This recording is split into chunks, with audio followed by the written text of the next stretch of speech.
Pekka. Oh, Daddy Pekka. Okay. Frig. Holy frig.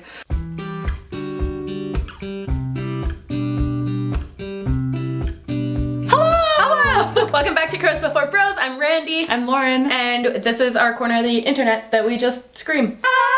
We're talking about our namesake today. Our name is that what the word namesake means? Yes. Okay. And we hate it. We hate it a lot. Only negative feelings. Only negative feelings, and that is why we have matching sweaters. Like bracelets. Like Tweedledee and Tweedledum. What have you been up to this last month? Wow. This past month, I've done a bit of reading. I read this book, and then I read Good Girl Complex by Elle Kennedy, which I had high hopes for because I really liked the deal, and I think Good Girl Complex just fell really flat for me. I read Once Upon a Broken Heart and The Ballad of Never After, which was just so fun. Right now, I've started Priory and Legends and Lattes, which I keep saying I'm gonna read, and I finally started it, but I'm not very far into it, so I have no opinions yet. Exciting. What about you? I am still kind of in the middle of Tomorrow and Tomorrow and Tomorrow. I finished People We Meet on Vacation. I finished Dark Matter by Blake Crouch, which is just, it left me with a lot of feelings of like, what is life? Yeah. What is reality?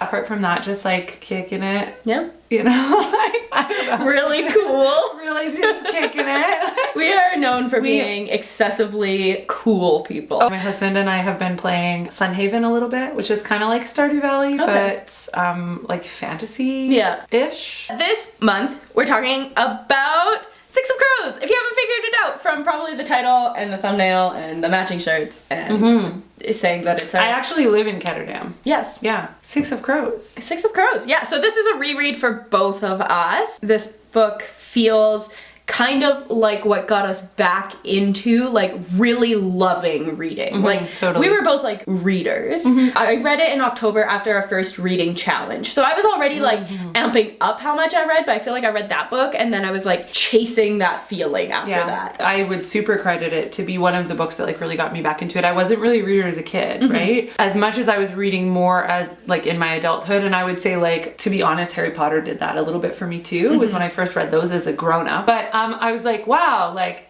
to be able to be like immersed in an adventure like that, it was really cool. So even though this book has like some darker themes, obviously, it feels kind of like a familiar little hug. I don't reread much at all. I feel like I want to like eat up a whole bunch of new stuff. Yeah, take up the So even as I was reading this book, I was like, I don't know if I've reread anything. Not even like Harry Potter? No, I think I've only read it once through. Yeah, I've gone through, and it, to be fair, I've read my favorite of the bunch twice. But I think sometimes in thinking of Harry Potter specifically, I go, I do not want to put myself through Order of the Phoenix again. That's valid. I like grew up being a big rereader. We didn't have a huge amount of books, and like for a while I was living like out in the country, so it's not like we had a library or anything. So it'd be like me just re-devouring Harry Potter, Percy Jackson, a bunch of like Beverly Cleary books when I was even younger than that. But I was like a big reader. Late high school through university crushed it out of me though, because all you're doing is reading friggin' textbooks. All right, so Six of Crows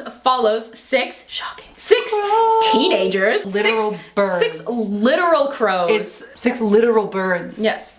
Six of Crows is by Leigh Bardugo. It is 462 pages long, and it follows our kind of six main characters, and it's told from 5 of their point of views. There's no Wylan POV in this one. Oh yeah. So essentially, I would argue that the main character is Kaz Brecker. He is— I would agree. Yeah, he is like kind of our mastermind behind this gang in a magical, kind of loosely, universe that is already set up. This does directly follow the Shadow and Bone trilogy, which is then why it's also linked to the TV show. Kaz is a gang lord, kind of. He's like the next in command in the gang, but he's like really calling all the shots here. He's just like the love of my life. The love of my life. Oh my god, I love him. But yeah, so he is running an assortment of kind of gang happenings in the city. He one day gets kind of jumped and kidnapped, brought to a counselor's office. This counselor pretty much tells him, hey, this impossible thing is happening. Like the Grisha, who have magical powers, they're suddenly able to do things that they shouldn't be able to with their powers.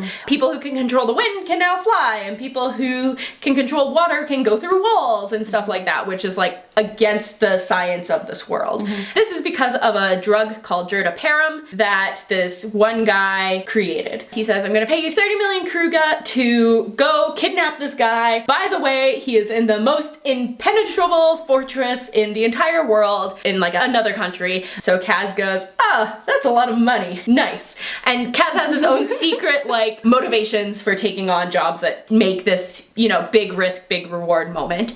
So he collects his team. In our team we have Inej. She is my knife wife. She's perfect. The spider. The spider, the wraith. She is sneaky. If you play D&D, she's the rogue of the group. She is also something of the heart of this team. She really has the kind of murderous, like, I'm running with this crew vibe, but she also is like, how do we protect our friends? How do we protect the people closest to us? So she's kind of, I see her as this like direct challenge of morality to Kaz. Totally the moral compass of the of the 6 of them, for sure. We also have Jesper, who's our sharpshooter. He is just like pure ADHD nonsense in a human being. He is so funny. I relate very deeply with Jesper. And then we have Wylan, who is a demolitions expert. He's kind of unknown to the rest of this group, and he's just kind of brought on. It's revealed later why he's actually brought on, but everyone's like, I guess we just have this random merch kid with us. Like, he's like some rich kid who's run away from home pretty much. He's so yiddle. And he's so yiddle. His little flute. Bitty. And then our remaining 2 are Nina, who is a heart render, so she can kind of impact people's bodily functions with her powers. And she's just like sassy and full of life and kind of loud and just like wonderful. And we have Matthias, who is from Fjerda, which is why he's been recruited onto this team. He knows the layout. He knows the layout of the court. And so he is essentially brought in to commit treason against this country, but there's kind of background there. He and Nina had a thing, but they shouldn't have because there's prejudice and there's all this stuff going on. Matthias is a Druskele, so this means... Is that how you say it? Yes, Druskele? Have you not watched the show? Of course that's I how have. That's how they say it? Yeah. Okay, well, this is 3-body all over again. His role in this court is to essentially hunt witches, which is how they see Grisha, and then Nina being a Grisha, them kind of having a little tryst is very bad. So they have like an extended background. At the beginning of the book, Matthias is in Hellgate, which is a prison, and it's a very spooky place. Their first kind of order of business is to first break Matthias out of prison so that they can then essentially use him and get into the ice court. So they do that. It's a wild time. And I was like, that's pretty early in the book. That's like, there's 6 sections and that's like section 2. And I feel like every time I reread it, I'm like, oh my god, we're already in Hellgate. But I guess you have to be because you have the actual heist to go afterwards. The rest of the book is really them breaking into the ice court, and just like everything that could possibly go wrong goes wrong, which makes for a great book. I don't want to go into every single plot detail because I'll be here forever, but overall this is going to be so spoilery. I don't think that we're capable of... Yeah, not with this one. Not with this one, of doing like a spoiler section. So if this is one that interests you, we implore you, we beg you, read this book. It's so good. It's so fun. These characters are so like real and fully developed, and I feel like often when you have a book that's like there's 6 main characters, you're like, I care about 2 of them. Yeah. But this one, each of them has like background and motivations and their own personality, and no point are they like blended together. Even just the way that each chapter's point of view is written, you never have to flip back and be like, whose chapter am I reading right now? No. Like, you know exactly where you're at all the time because there's such a good division of like who each of these people are. Bardugo does a beautiful job of like creating these characters that are so flushed out, and like sometimes multiple point of view is not my favorite. There's times where I've read a book and I've been like, was this necessary? I think it would have been easy for this one to be like everybody's just always looking towards Kaz because he's the main character. Yeah. Which is true to a degree. Like everybody is looking to Kaz because everyone's like, what are you doing, man? But in this book they have so much other thoughts and background and that it really feeds the story to have the multiple points of view. Yeah, and I think like every thread is equally interesting. Yes. Like the way that we see Matthias and Nina's relationship unfold and everything is like all fascinating, I think. And even like Jesper's experience with school and his debts that he owes, and like it's all just a really fun read, and it never really like slowed down at any point for me. I loved it. And you don't need to read the Grishaverse trilogy in order to get it. It helps. It helps with understanding the magic system, but my husband has read 6 of Crows. He didn't read Shadow and Bone. Yeah. He was like, you know, you get it. I feel like, so it's like pretty straightforward, but I think you made a great point there in the idea of like, there's no point of view that I'm like, this is boring. I have read the first Game of Thrones a handful of times in attempts to just like get through it. Yeah. And every time I get to a Catelyn chapter, I just skip it. I'd be like, you know what? I just won't know what's happening. I just want to read about Daenerys. I don't care about anyone else. I don't want to read about Bran. My biases are that like I love Kaz the most. Maybe like a little bit of excitement for Kaz perspectives, but definitely no. You're never like, oh, this is a Matthias chapter. No, I love all of them. Yeah. It's a great, great book. It is great. Like, it seemed in reading to me obvious that it went through probably loads and loads and loads of edit. I can't even imagine like even just the process of like creating the ice court and how to do it in a way that like makes sense. And I feel like one criticism I've seen of the book is like, how did they get out? There's always the question of like, where did the tanks come from? But it's like on reread, they're there. Yeah. It's like explained on the way there. Yeah, but I feel like a lot of people are like, oh my gosh, what happened? But yeah, I feel like it is so meticulously planned in how this is laid out, how they're going to get in. And then you have Kaz who like, as a reader, I think it would have been easy for Kaz to be like, here's our plan. We're gonna do this. And you know, and still have it go wrong or whatever. But I think part of the fun for us as a reader is Kaz does not divulge all the details of anything until they're like there. And then he's like, okay, now steal a tank. So much of the book is like the characters and also you as a reader being like, please give me a Kaz POV so I know what he's thinking. And then Kaz's POV is just like, Inej is so pretty. The character of Kaz, everybody looks at him and they're like, oh, this is a greedy guy. And everyone's like, one day your greed's gonna catch up to you. And Kaz does not care about money. And he's like built this myth of himself as being this like money hungry whatever. But he is all about revenge. He's like literally that's his only driving. Well, and I think I would say even deeper than revenge, his character's fully centralized on protecting his people. Yeah. Because I think more importantly than even just revenge, it's like he lost Geordie. Yeah. So he has an even stronger drive to be like, you have a thought about this? I just remember that he calls Jesper Geordie in Crooked Kingdom. Right. And so like there are these like little threads of like he is driven fully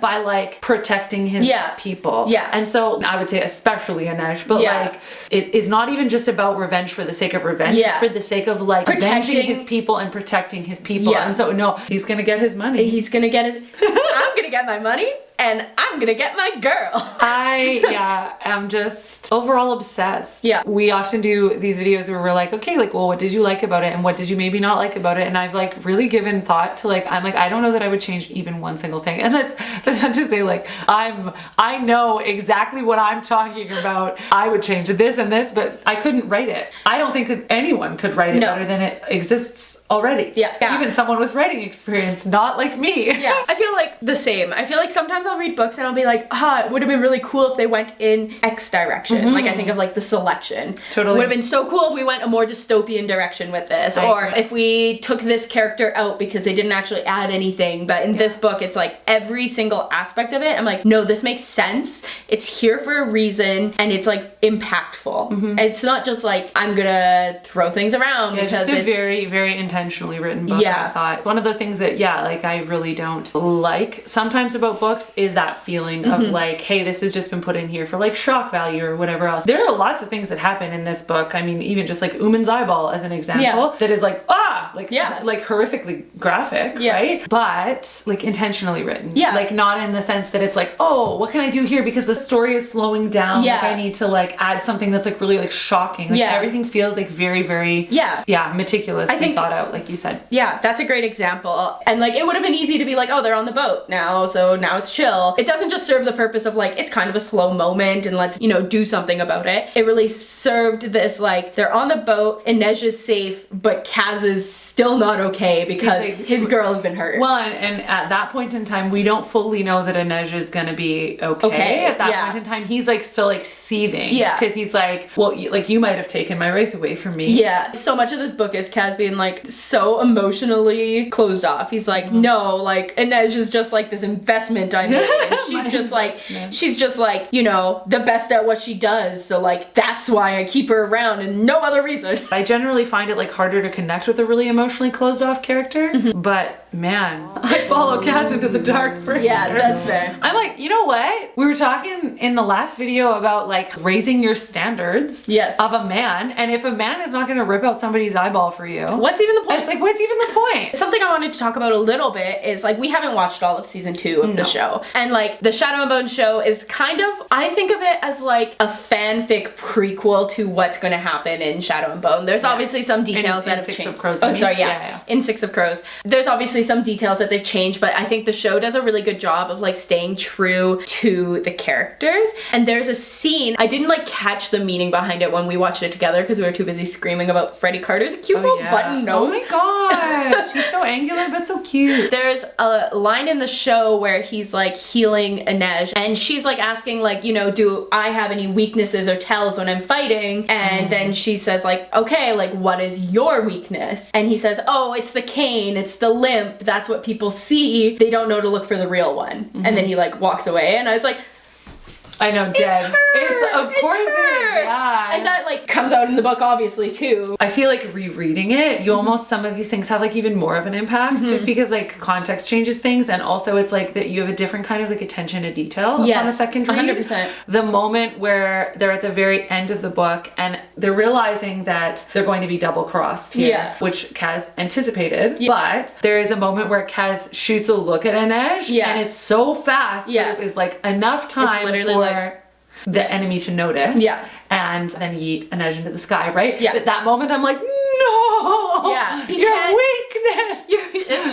You're right. Like rereading it, you catch those moments that hold a lot of weight. Like that's a very obvious one, but I feel like in my notes and annotations of this book, so much of it is like right from the beginning, even from Inej's point of view. It's like everything that Kaz gave her. And you know, I feel like on my first read through, I was like, yeah, he like rescued her and whatever, but it's like every chapter Inej is like, Kaz taught me how to pick a lock. Kaz taught me how to hold a knife. Like all these things, he is like in literally every part of everything that she does in the book. Those things hold a lot more weight. Definitely. Well, yeah, knowing how everything is going to like come to fruition, it really just is like juicy. Art.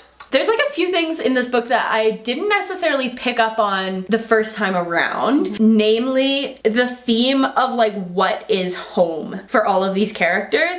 It's not something I thought about in any of my other read-throughs, but like Kaz obviously is an orphan, and you know, he's like, I was born in the barrel, but his trauma comes from like losing his brother, which was like, that was home for him, even when things were really bad. Inej has lost her family, she doesn't know where they are, she can't go home. Nina feels like she can't go back home to Ravka until she like helps Matthias because she put him in this bad spot. Matthias feels like he can't go home because he's committed treason. Jesper can't go home because of his gambling debts, and Wylan can't go home because his dad is a piece of garbage. All of these people just searching for a home and then finding it in each other is so good. It's so good. And it's like, yeah, I feel like, you know, on my first read through I was like, oh, everyone's just like kind of alone. Oh, that's sad. But like in the second read through, it's like that depth of like each of their hurt and their need for each other is like so beautiful. I think it's shown really well through like the amount of trust they have in, I would say like especially Kaz. Even though he's an idiot, he doesn't tell them anything. Unhinged decisions too. Yeah. Even just watching the show yesterday when he like blew up the Crow Club. Yeah. They're like, okay, Daddy Kaz, like, I guess we'll go in whatever direction. For being such a like kind of like wily group of people that are like all really, really, really different, they have a tremendous amount of trust in each other. Yes. Which is so nice to read. It's like, it's so cozy. Just like a little cute little family. I feel like rereading is fun for the sake of like foreshadowing too, and like seeing things. There's a line where the owner of this brothel, Tante Helene, she runs into Inej on the streets and she's like, you're gonna wear my silks again. And I was like, and she does! Like, but as like a disguise to get into, it's so good. And then she robs her of her biggest, fattest diamond. She does. I feel like my opinions are really general. There's nothing I would change. Not even. There's like so many points. It's the perfect book. The perfect book. I mean, we did make it our 5-star. The control for good book. Good book. Something that maybe isn't talked about much within like the fan base. I feel like the fan base is always like, ooh, the couples, hee hee hee, ooh, ooh, they're so cute. But like this book has so much tension, both like interpersonally and like in plot points. Like when Inej is climbing that friggin' chimney shaft, and you're like, her little rubber shoes are melting to her feet, and I'm like, and I've read it before. I know that she's gonna get out and be fine. The rain's gonna come, but like, oh my gosh, even reading it the second time, I was like, bated breath. Yes, in that scene in particular, I was like, oh yeah, the rain! The rain! Thank God for the rain! There were lots of scenes like that where I felt very like on the edge of my seat, even though I've definitely like experienced this scene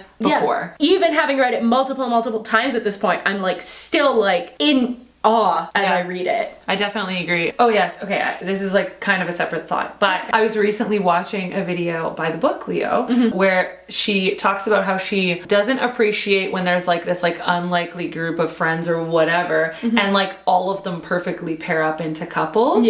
Then she was like, Six of Crows does this, and I think generally her opinions on Six of Crows are good ones. Positive, But it got me thinking about that, and I was like, I think it's done so well that I didn't even really notice that it is like I mean, I think I prefer them pairing off because it makes sense for each of them. It's not like just, you know, oh no, we have 2 extra people, let's just mash them together. No, I think because they're so like well thought out, each character is so well formed that the way that they connect together is so like, it makes sense. Readable. I didn't even really think of that until, and then I was like, no, I wouldn't want it to be any other way. I actually think that it's like fascinating to read about. So it very easily could have been like, oh, I don't know, like, Jesper needs someone, so I'll just like write someone who's a perfect pair for him. But Wylan is like so critical to the story, especially once you then get into Crooked Kingdom. It feels like the kind of funny, whatever, throw-in pairing until you like read more into like Crooked Kingdom and even later into this book, and you can see like those interactions have been like so impactful for their relationship building. It wasn't just formative, like, really, it wasn't just suddenly like, oh no, I forgot to pair up these 2, so they're just paired up. Like it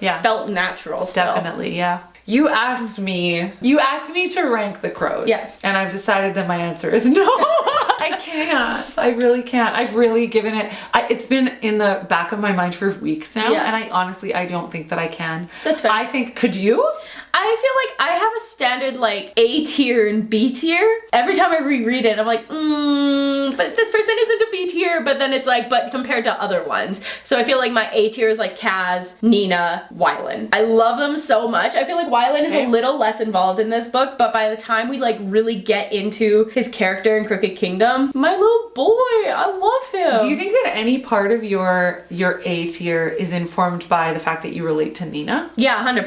100%? So I was your A tier is Jesper. 100%. So Kaz for sure is my favorite character. But then I'm like, I feel like Jesper. I was gonna say, it was one of my notes to bring up is that you are Jesper. And not just like in the like, ooh, I'm fun, like I am kooky and I can be really wily and then pull myself in a moment of panic. Like he presents as this like really bubbly, kind of crazy dude. He's like, ooh, I'm kooky, but he's so anxious. He is, he's really anxious. He comes across as almost like hyper confident and kind of whatever, and like I think he works to have like a relaxed looking character. And that comes out in things like his gambling addiction and the fact that he's like always kind of like a party type, like kind of gunslinging kind of goof, right? He is very highly anxious and cares very deeply what Kaz especially thinks of him. And I was like, another thing, like I don't think that the fan base necessarily talks about that part of Jess much. Like when you see like all these fan posts and whatever, like Nina also I think has so much depth to her character, and like you especially get to see that play out through Crooked Kingdom and then through like King of Scars and Rule of Wolves, which I have not read yet. Oh my god. These characters get stereotyped. Let's take Nina. Nina's like, you know, the plus size one of the group, and she's like very like, I love life and I'm not gonna like hold back on that for anybody, and like she's highly sassy. She's so sassy. She's the funniest, I think. She is the funniest. She's so friggin' funny, but like she has so much like depth and so much like grief and regret and just like longing for home that I think sometimes a fan base is like, ha ha ha, fat girl like waffle. Which is like not her character. Not nearly enough, I don't think. On the note of characters, I don't even know if I could A tier, B tier it, because I think I'm like, Kaz is like my favorite, but then I couldn't name any to be my least favorite, I don't think. And I actually think that I can't picture any of them being portrayed in the Netflix series as anyone else. Yeah. They are Perfectly cast. Perfectly it is cast. so good. Props to all the actors. Honestly, they do so play well. these characters that are so, like well developed. And so well loved. Yeah. Something else I wanted to talk about. Everyone is literally 17. Like I knew, but I forgot that Maybe I would have died for my friends at 17. Been like, I'll climb up a chimney for my boys. Climbing the chimneys is for the boys. Especially, I think, because the TV show came out and all the actors are like grown-ass people, right? I picture these like grown humans, but in the books they're like children. They're literally like teenagers, yeah. Kaz Brekker is literally 17. Matthias is the oldest and he's 18. Wylan is the youngest and he's what, like 16? He's like just barely 16, Barely 16? I think. Like, it's just so bizarre to me that these like literal children in this book have like brain. I have no brain, and I'm not a child anymore. There's nothing there. I would have died at Hellgate for sure. When I was 16, I was excited that I got an Xbox so I could play Left 4 Dead online with my friend. Get home from school, play The Sims. I felt powerful. I watched a lot of How I Met Your Mother. Definitely was not committing a heist. No. I was like, if I screw this up, I'm just gonna quit without saving. Yeah, I just love it. I could watch the show all day. I could read the books all day. That makes me think I need to move King of Scars up in my TBR. I don't know if I have it mentally in myself to handle Crooked Kingdom. I've read this book 4 times and I've read Crooked Kingdom once. So sad. Yeah. You have to read it one time because of the way that Six of Crows ends, right? Yeah. But then I'm just like, I don't want to go through this heartache again. Yeah. I mean, if you're gonna read King of Scars, you're going to go through the heartache again. There's probably a part in King of Scars that I cried harder than I did. Really? Yeah. Oh no. Yeah. You're missing out on some of like Nina's beautiful character arc by not having read the I guess I'll just go and fold myself up in the snow and just be sad. I'll read it. Get to it when you do. I wanted to dress up as Kaz Brekker today and just like show up wearing, like being dressed as That'd be hilarious. Kaz Brekker, which would have been hilarious. My other idea, when you asked me how I would rank the crows, I was like, perhaps I can't do that, but maybe I could give each one of them a dog. Like as in like each one of them is like a specific type of dog breed. You know what I mean? Yeah. Did you have any thoughts on that? I don't know, like Jesper is somewhere between like a border collie and a golden retriever. Yeah, he's like very like 100% loyal, but also neurotic and does like kind of stupid things, and like he intends to be really loyal. Yeah. But like does fail a couple of times throughout the book. You almost wanna make like Kaz like a Doberman. Like a or something a little bit more wiry than a Doberman. Oh, like he's a whippet. Daddy Kaz. Daddy Peccarolans. Okay. We need to talk. So we watched the first 3 episodes of season 2 of Shadow and Bone. Why did they make Peccarolan so hot? He's really hot. And that's not, nowhere is that described in the book. No. So I don't know, like I just did not, and perhaps I came to my own kind of biases and conclusions on what Peccarolans like looked like in my mind. Literally, like this is the guy that I pictured as Peccarolans, like the Pinocchio villain. So I'm like, this is what I'm thinking, and then all of a sudden we get to screen and he has the crispest beard I've ever seen, and I'm like, who is this Santa? Who is this man? More general questions, okay? If you were Grisha, what kind of power would you like to have? I think I'd probably end up being a heartrender. Yeah. And probably the way that Nina is using her heartrender powers at the beginning of the book to like help calm people and whatever. Like I work in a junior high with like very dysregulated kids. So I think it would just be handy to be like, let's drop your blood pressure just a smidge. You're thinking like applicable in your real life. Yeah. I'd like to be the sun summoner. Wow. She wants to be a literal saint. Or maybe like a tailor so that I could change my eye color or whatever. That's just fair. be like, I'm different now. I'm different now. Look at my freckles. I'm kooky. I'm kooky. I'm so kooky. Hey guys, Lauren and I didn't forget about making an outro, we just apparently forgot to hit record.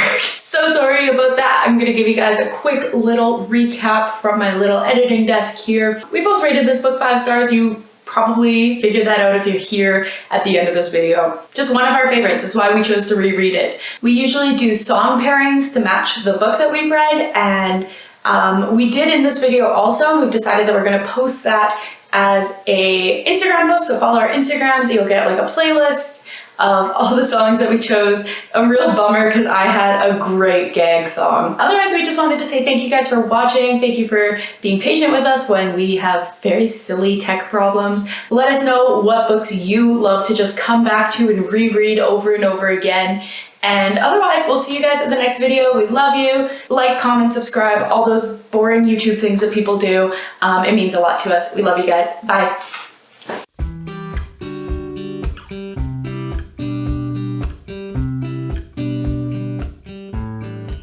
Writing 101. Writing 101. Have characters and also have a plot. Oh, can I suggest also a setting?